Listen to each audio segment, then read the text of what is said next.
انا لازم احترم دراما المشاهد عشان يشوف هو شيء غمارة ladies and gentlemen. I'm the best. I can take Ground the earth turns, to settle for who holds sway over the 5 points. but we don't feel it move. Faced up for $72,000 on it. I quit my job right now and I work for you.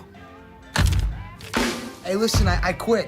Yeah, I'm going in this. نعم، المشاهدة العائلية ومارتن سكورسيزي أبدا ما يجتمعوا، فمن البداية توقع دماء وعنف وأهوال قادمة للرجل اللي فاز بأوسكار بعد ما ترشح لها 8 مرات. So yes, today's Marty's.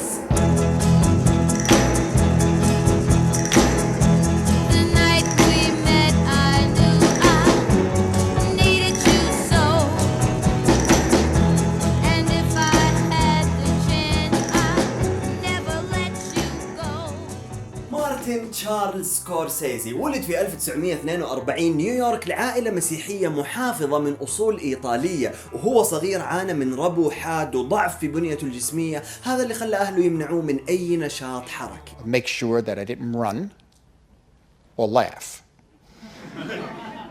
Well, if you laugh, you can't catch your breath, and then you know. فكانت حياة الرجل من السينما للبيت للتلفزيون للسينما، وكبر متوقعا انه سيصبح قسيس. نعم، ما غلط في الكلمة، مارتن سكورسيزي حق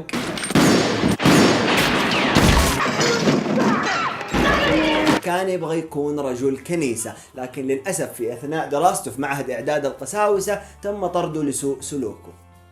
غريب أمرهم. المهم إنه الرجل توجه لثاني أكثر حاجة يقدسها في حياته، الأفلام. So again, the movie theater and the church and the movie theater. في 1960 التحق بجامعة نيويورك لدراسة صناعة الأفلام 6 سنوات، جاب ماستر وبعدها قضى 2 كمعلم في نفس الجامعة. فرانسيس كوبولا كان طالب عنده. في هذاك الوقت بدأ يشتغل على أفلام قصيرة ووثائقيات. من الآخر مارتن سكورسيزي غير عن كل المخرجين اللي تكلمنا عنهم، هذا إنسان تعب وعانى كثير عشان يوصل، وما حد يقدر ينكر إنه وصل أكثر من 24 روائي، أكثر من 20 وثائقي، أفلام قصيرة، مسلسلات، كليبات غنائية، 55 سنة في صناعة الأفلام وما زال يحرق. عشان كذا قبل ما نتكلم عن أفضل 10 أفلام روائية عملها في حياته، خلينا نفتح جمجمته ونسأل السؤال الكوني: ليش؟ Funny how? Like I'm a clown? Like I amuse you? عصابات إيطالية، دم، عنف أسري، مسدسات، أسئلة كونية عن الروح والدين، شخصيات متضادة داخليا، عواقب الجشع والتنمر، كل هذا ممكن يكون في فيلم واحد لسكورسيزي، يعتمد على أنت كيف تشوفه. صحيح أنه أفضل الأفلام اللي قدمها كانت تتكلم عن عصابات، لكن الرجل عنده أفلام سيرة ذاتية ملحمية، فيلم أنيميشن رائع، معالجات خاصة بالأديان. ما تقدر تحصر مارتن سكورسيزي على جينرا واحدة. إذا أنت ممثل، احتمالية حصولك على أوسكار في فيلم لسكورسيزي أعلى من أي مخرج آخر. يحب المشاهد الارتجالية ودائما يترك ممثلين ويخرجوا أفضل ما عندهم، رغم أنه حواراته مليانة سب ولعان وشتم على كيفك، إلى أنه يراها تمثل الواقعية اللي يتبناها في أفلامه. يحب دائما يبدأ الأفلام بمشاهد من منتصف أو نهاية الفيلم، يحب أنه يوقف الفريم فجأة، غالبا ما يستخدم فويس أوفر في أفلامه. As far back as I can remember, I always wanted to be a gangster.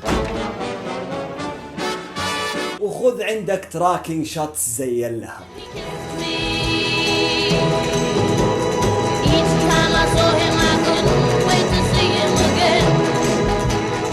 بالإضافة أن الرجل يحب يصور أبوه وأمه في أفلامه. Well, I wanted to start.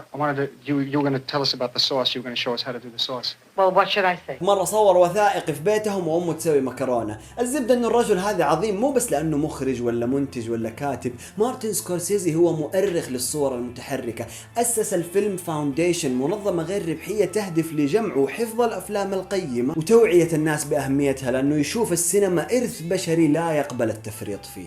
So film is very powerful. Images are very powerful, I should say, and we have to begin to teach younger people how to use them. and what they, and at least to begin to understand, to interpret them. بعد ما درس سنتين في جامعة نيويورك انتقل لهوليوود واشتغل كإديتور في أحد الاستديوهات وبدأ يكون معارف جيدة، وفي 1971 اشتغل على فيلم الروائي الأول I Call First. الفيلم ما كان بالنجاح المطلوب، لكن بعدها بسنتين في 1973 يجينا مين ستريتس، الفيلم اللي تستوي فيه موهبة سكورسيزي تماما، ويطلع لنا هارفي كايتيل وهو يعاني مع روبرت دينيرو طايش غبي يرفع الضغط أثناء محاولاتهم للصعود في سلم العصابات. These are honorable men. Charlie, Tony, Michael, Giovanni. You're still around that kid, Johnny Boy. I borrowed money all over this neighborhood, left and right, from everybody. I never paid them back, so I can't borrow no money from nobody no more, right? مين ستريتس كان فيلم محبوك. واقعية سكورسيزي في عرض الشارع الأمريكي كانت أخاذة. Oh, not just American, mostly Italian American.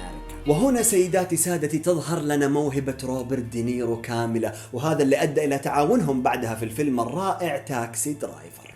After Mean Streets, they said he was a genius. For his performance in The Godfather Part 2, they gave him the Academy Award. Come on, man. Just get me out of here, all right? Now, Robert De Niro creates a terrifying portrait of life. دراسة نفسية لشخصية ترافيس بيكل العائد من الحرب عشان يشتغل كسائق تاكسي ليلا كانت مخيفة ورهيبة لأبعد درجة. العزلة والمعاناة النفسية اللي كانت تعيشها الشخصية خرجت لنا على وجه دينيرو بشكل صادق جدا. You talking to me? تاكسي درايفر كان نجاح على المستوى المادي والنقدي، وحتلاقيه دايما موجود على أغلب تصنيفات أفضل أفلام العصر، عكس الفيلم اللي جاء بعده الموسيقي نيويورك نيويورك اللي كان فشل ذريع وسبب أزمة نفسية لسكورسيزي وخلاه يبدأ يتعاطى حاجات ما هي كويسة. لكن بعدها يرجع دينيرو عشان ينقذ حياة سكورسيزي بنص عن قصة حياة ملاكم. سكورسيزي قال له قوم يا واد أنا ما أسوي أفلام ملاكمة ورياضة، لكن دينيرو أصر. سكورسيزي قام من إدمانه، مسك كاميرا وخرج لنا ريجينج بول. There's no way I'm going down. I don't go down for nobody. Listen with him. Why does he have to make it so hard on himself? If you beat Sugar Ray, you'll get a shot at the title. You feel that way? There's no one else around who wants to fight me. They're all afraid. سيرة الملاكم جايك لاموتا قدموها سكورسيزي ودينيرو بطريقة ملحمية، رغم انه تصور بالابيض والاسود، ورغم انه نزل في نفس فترة نزول روكي لسيلفستر ستالون، الا انه ما زال يصنف من افضل افلام الرياضة عالميا. فاز فيه دينيرو باول اوسكار بالاضافة لاوسكار اخر على المونتاج.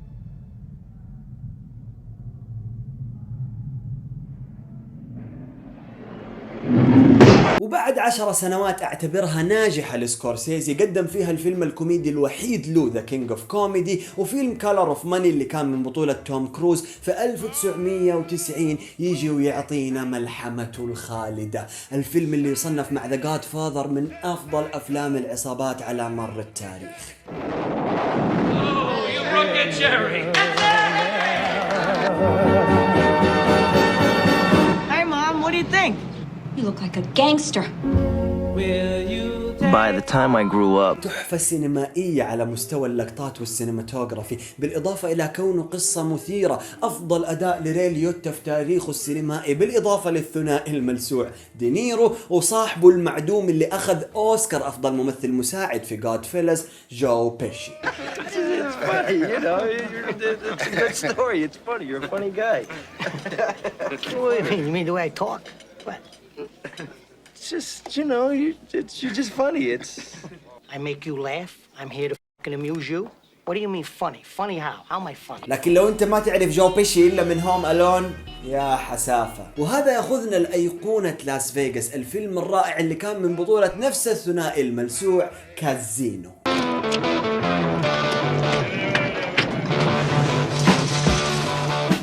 You know, if I did it, I'd have to run it my way. Nobody's gonna interfere with you running the casino, I guarantee it. Vicky, you're a guy making a lot of money for us, so keep a good eye on it. All right. Look at this place. It's made of money. What do you think about me moving out here? I just gotta tell you, it's no joke out here. كازينو باختصار يا حبيبي أي فيلم من التسعينات وانت طالع يتكلم عن حياة لاس فيغاس والمغامرة لازم استفاد من كازينو بطريقة أو بأخرى. سكورسيزي وصل لمرحلة أنه كان اسمه جدا معروف وقدر يجمع الميزانية الكافية اللي تخليه يعيش هو والكاست في لاس فيغاس ويعمل فيلم بهذه الضخامة. I had one of the biggest casinos in Las Vegas to run. for Tangiers. الفيلم التالي هو أحد أفلام سكورسيزي المحببة إلى قلبي، فيلم عصابات لكن في 1863 لما يرجع ديكابريو في شخصية أمستردام فالن للفايف بوينتس في نيويورك عشان ينتقم من قاتل والده بيل ذا بوتشر. Challenge. Challenge accepted. I took the father. Now I'll take the son. I'm gonna paint Paradise Square with his blood. Always hire one half of the poor, kill the other half. Bricks, bats, axes, knives, pistols. Pistols. Good boy. أداء دانيال داي لويس في دور الجزار استثنائي، أتحول لوحش مارس الجزارة فعلا لفترة عشان يقدم لنا هذا الأداء في قصة مثيرة ترشحت ل10 أوسكارز بس ما فازت بولا واحدة، عكس الفيلم الجاي اللي كان أيضا من بطولة ديكابريو لكنه فاز ب5 أوسكارز. Ladies and gentlemen, Howard Hughes. I care very much about aviation. Fastest man on the planet. السيرة الذاتية للمخرج والطيار الأمريكي هاورد هيوز قدمت بطريقة مذهلة، وهنا نشوف إبداع سكورسيزي في تحويل سيرة ذاتية مكتوبة لملاحم سينمائية، إبداعه في تصوير حقبة العشرينات، وأداء ديكابريو في دور المهووس هيوز إبداع مصور.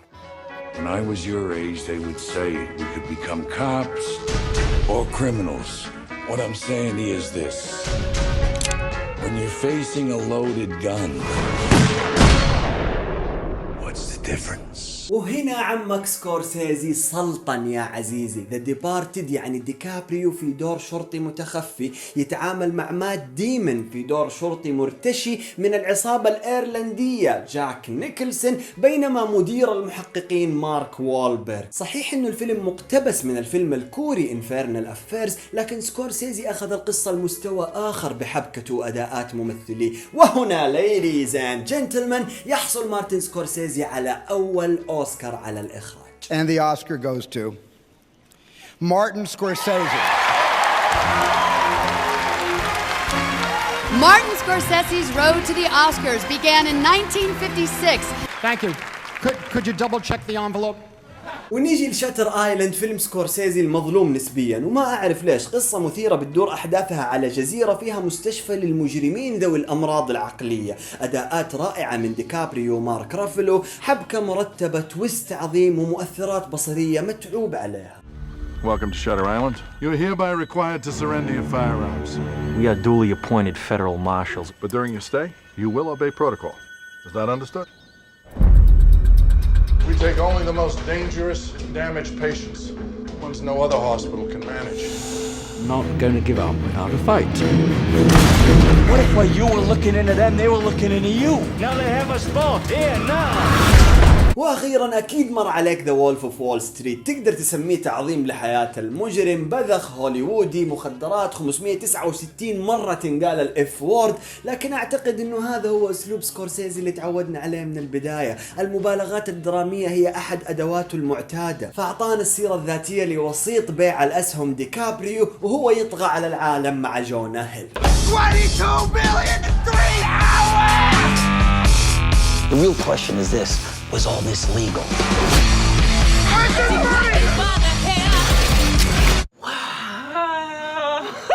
Absolutely not. ورغم انه احنا نشوف الافلام العشرة اللي فاتت هي افضل 10 افلام قدمهم في مسيرته الفنية، الا انه لازم نذكر ذا لاست تمبتيشن اوف كرايست، الفيلم اللي جسد فيه شخصية المسيح عيسى وزعل الفاتيكان وواجه هجوم ونقد من الناس والمؤسسات الدينية. وهيوغو فيلم الانيميشن الوحيد اللي لما نسأل عنه سكورسيزي قال انه عمل فيلم اخيرا بنته الصغيرة تقدر تشوفه. وما ننسى كمان سايلنس عام 2016 اللي رجع صالح فيه الفاتيكان بعد ما زعلهم، بفيلم عن حملات التبشير في اليابان قديما. Bless me, Padre,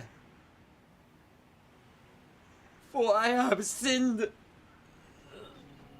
واخيرا اعزائي الشياب اجتمعوا بعد عمر طويل وقرروا يعطونا فيلم جديد السنة القادمة عن قصة قاتل مأجور، بطولة روبرت دينيرو، جو بيشي، هارفي كايتيل، ولأول مرة يتعاون مع سكورسيزي العريق الباتشينو في فيلم بعنوان ذا ايرشمان. مان 2019 حتكون سنة Damn. في النهاية يا عزيزي كل اللي عليك تسويه تكتب لي اسم فيلم سكورسيزي المفضل عندك في التعليقات، بالإضافة لأي مخرج تبغى تشوف له فيديو زي هذا. لا تنسى تعمل سبسكرايب، تشوف حساباتنا في التواصل الاجتماعي اللي موجودة في نهاية كل فيديو، وتكون فيلمر. قلت له يسوي سبسكرايب وقلت له يسوي حسابات تواصل. أكثر من كذا تقول لي فعل تنبيهات إلى متى وأنا أقول لك قول لي فعل تنبيهات يا حبيبي قدامه في إنسان ذكي. أنا لازم أحترم ذكاء المشاهد عشان يشوف هو خليني أكمل يمنع